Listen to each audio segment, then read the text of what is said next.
Hi everyone. आज हम बात कर रहे हैं फैक्टर्स अफेक्टिंग सप्लाई और we can say determinants of supply. पूर्ति को प्रभावित करने वाले या पूर्ति के निर्धारक तत्व। देखिए, पूर्ति अनेक तत्वों से निर्धारित की जाती है या निर्धारित होती है। वो तत्व कौन कौन से आज हम उनकी बात कर रहे हैं। फर्स्ट है प्राइस ऑफ द कमोडिटी।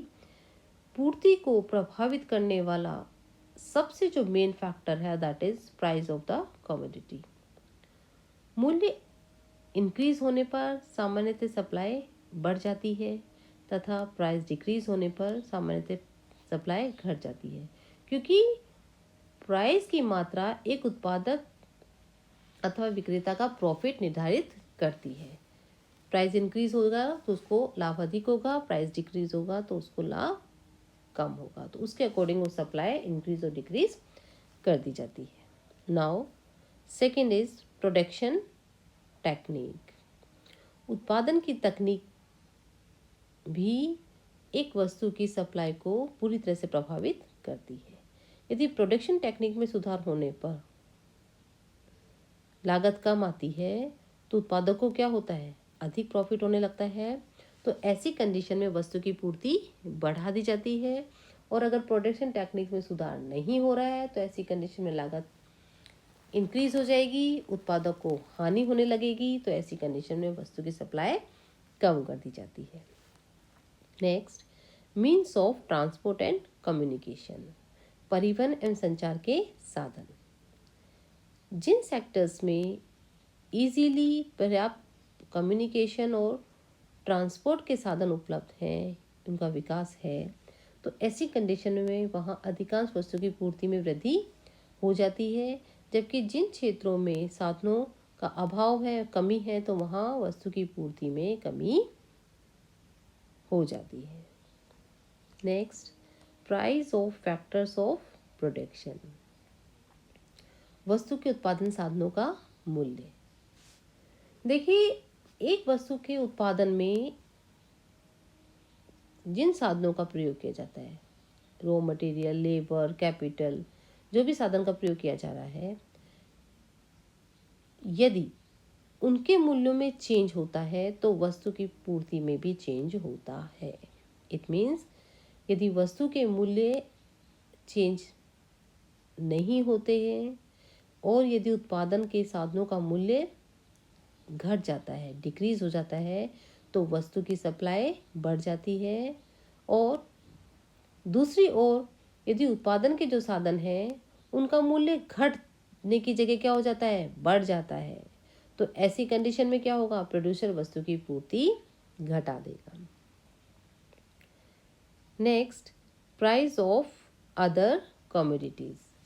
अन्य वस्तु का मूल्य भी एक वस्तु की सप्लाई को पूरी तरह से प्रभावित करता है। यदि एक वस्तु से मिलती जुलती अन्य वस्तु उसके मूल्य में चेंज आता है तो उस वस्तु की पूर्ति का प्रभाव पड़ता है। जब अन्य वस्तु के मूल्य इंक्रीज हो जाते हैं तब उस वस्तु का मूल्य अपरिवर्तित रहता है, तो उत्पादक अन्य वस्तु के उत्पादन और बिक्री में अधिक इंटरेस्ट लेने लगते हैं क्योंकि उसका मूल्य बढ़ रहा है। तो ऐसी कंडीशन में उन वस्तु की पूर्ति घट जाती है। क्लियर, जो उत्पादक पहले सप्लाई कर रहा था, जबकि उस वस्तु के मूल्य बढ़ने पर जो सप्लाई कर रहा है एट प्रेजेंट उसका मूल्य, वस्तु का मूल्य बढ़ जाता है तथा अन्य वस्तुएं जो उससे मिलती जुलती हैं उनके मूल्य कांस्टेंट रहते हैं, तो अन्य वस्तु की पूर्ति घट जाती है और जो वस्तु पहले से जो सप्लाई की जा रही थी उसकी पूर्ति बढ़ जाती है। Now, preferences of producer. देखिए, उत्पादक और विक्रेताओं की जो प्रेफरेंस है उसका भी प्रभाव पूर्ति पर पड़ता है, क्योंकि जिन वस्तुओं के उत्पादन और विक्रय में प्रॉफिट अधिक होने की संभावना होती है अथवा किसी अन्य कारण से अगर प्रोड्यूसर और सेलर्स इंटरेस्ट लेने लगते हैं तो ऐसी कंडीशन में उन वस्तुओं के उत्पादन में वृद्धि होती है और उसके कारण उसकी पूर्ति में भी वृद्धि होती है। War and political factors. वार और पॉलिटिकल फैक्टर्स भी पूर्ति को प्रभावित करते हैं, क्योंकि वार के समय संपूर्ण इकोनॉमी क्या हो जाती है, पूरी तरह से बिखर जाती है, अस्त व्यस्त हो जाती है। और ऐसी कंडीशन में प्रोडक्शन जो प्रोसेस है, कम्युनिकेशन, ट्रांसपोर्ट, ट्रेड, वाणिज्य आदि पर बहुत ज़्यादा प्रभाव पड़ता है। और ऐसी प्रभाव पड़ने पर सप्लाई पूरी तरह से घट जाती है। इसी प्रकार यदि पॉलिटिकल कुछ चेंजेस हो रहे हैं, कुछ उथल पुथल हो रहे हैं, तो भी संपूर्ण व्यवस्था को प्रभावित करता है ये फैक्टर भी। इससे भी पूर्ति में कमी आ जाती है। नेक्स्ट, देश में प्रचलित परिस्थितियाँ, prevailing condition in the country. यदि देश में समृद्धि की पोजीशन है, समृद्धि की स्थिति है, समृद्धि की कंडीशन है, तो वस्तुओं की सप्लाई बढ़ जाती है। और यदि देश में समृद्धि नहीं हो रही है, मंदी की स्थिति है, तो ऐसी कंडीशन में सप्लाई घट जाती है। Then natural factors. Natural factors भी पूर्ति को पूरी तरह से प्रभावित करते हैं, क्योंकि यदि प्राकृतिक संसाधन जो नेचुरल फैक्टर्स हैं वो बहुत अधिक मात्रा में है और अनुकूल परिस्थिति में उपलब्ध है, आसानी से उपलब्ध है, तो वस्तुओं की पूर्ति बढ़ जाती है। तथा प्रतिकूल इन्वर्स अगर पोजीशन है, इन्वर्स कंडीशन है, तो उसके कारण वस्तुओं की पूर्ति घट जाती है। जैसे कृषि उत्पत्ति की पूर्ति पूरी तरह से किस पर निर्भर करती है, नेचुरल फैक्टर्स पर निर्भर करती है।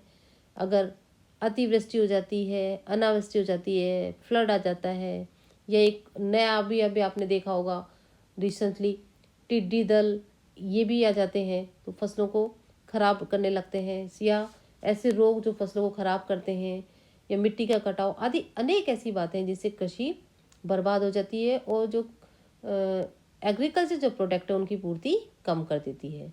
तो पर्याप्त और समय अनुसार वर्षा, जल स्रोत और सिंचाई सुविधाएं आदि अगर सही ढंग से सफलतापूर्वक उपलब्ध हैं, तो ऐसी कंडीशन में कृषि जो प्रोडक्ट हैं उनकी पूर्ति बढ़ जाती है। इस तरह से जो एग्रीकल्चर प्रोडक्ट्स हैं उनकी पूर्ति पूरी तरह नेचुरल फैक्टर्स पे डिपेंड करती है। देन उत्पादकों और विक्रेताओं के गठबंधन। जब किसी वस्तु के उत्पादक अथवा विक्रेता मोनोपोली की कंडीशन में प्राप्त करने के लिए एक संगठन बना लेते हैं, तो ऐसे समय में वस्तु की पूर्ति घट जाती है, क्योंकि वे उनके अकॉर्डिंग मार्केट को देखते हैं कि कब उन्हें प्रॉफिट होगा, कब लॉस होगा। Now last is government policy, सरकार की नीति। सामान्यतः गवर्नमेंट जिन वस्तुओं पर कम कर लगाती है, अथवा हम ये कह सकते हैं कि सरकार कई बार उत्पादन में वृद्धि करने के लिए अनुदान भी देती है, सब्सिडीज प्रोवाइड करती है, तो उनका प्रोडक्शन और सप्लाई दोनों बढ़ जाते हैं। और जिन वस्तुओं पर गवर्नमेंट ऊंची दर से कर लगाती है तथा जिनका उत्पादन हतोत्साहित करती है, इट मीन्स उनको उत्पादन नहीं कराना चाहती, तो ऐसी कंडीशन में उस वस्तु की सप्लाई घट जाती है, क्योंकि अधिक जो टैक्स है वो वस्तु को महंगा बना देते हैं। तो इस तरह से कुछ फैक्टर्स हैं जो कि वस्तु की पूर्ति को पूरी तरह से प्रभावित करते हैं। Thank you so much.